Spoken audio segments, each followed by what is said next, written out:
Hello and welcome to the series on Catholic women. My name is Jenny Zahner and today we'll be talking about Edith Stein, who is also called Saint Teresa Benedicta. Edith Stein was born into a prosperous Jewish family in Poland. At an early age, Edith showed signs of great intelligence.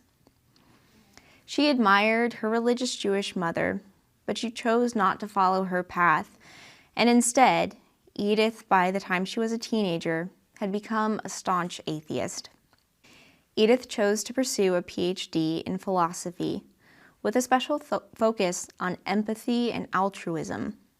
She identified herself as a realist phenomenologist. This was a philosophy that focused on consciousness and on experience.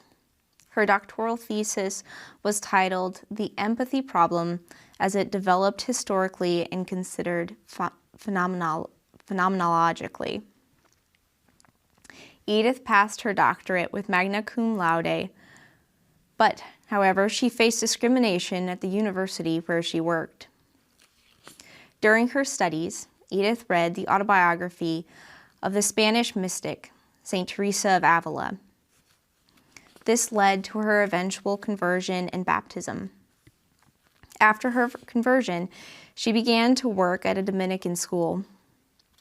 Much of her time working at the school was spent studying St. Thomas Aquinas and trying to reconcile his teachings and Thomism with her beliefs in phenomenology.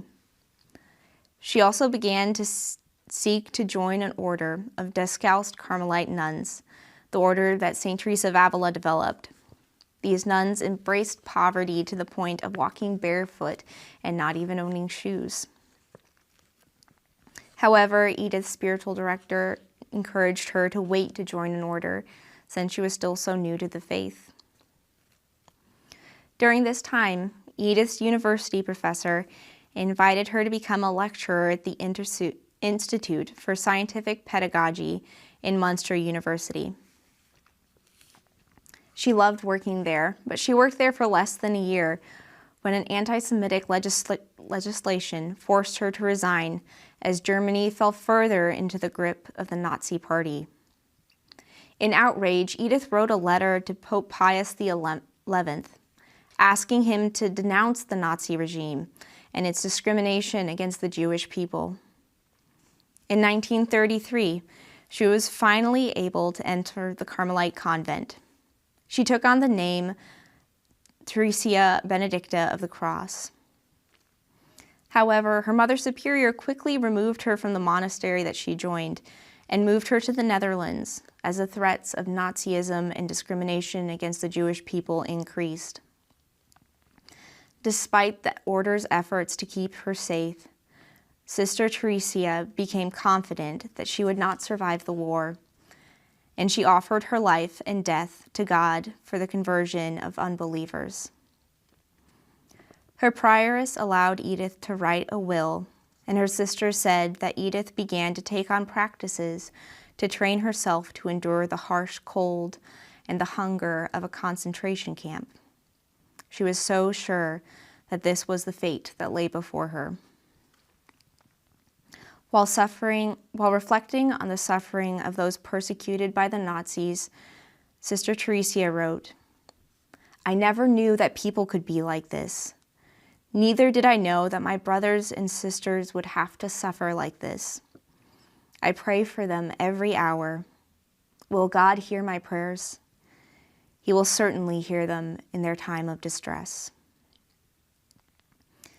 In 1944, Edith was arrested by the SS and sent to a concentration camp.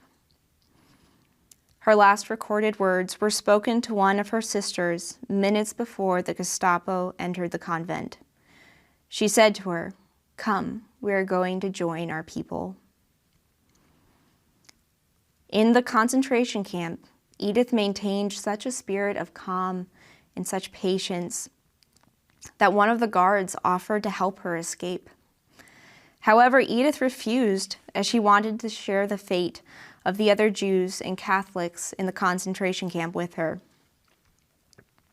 In 1942, she was sent to Auschwitz and died in the gas chambers.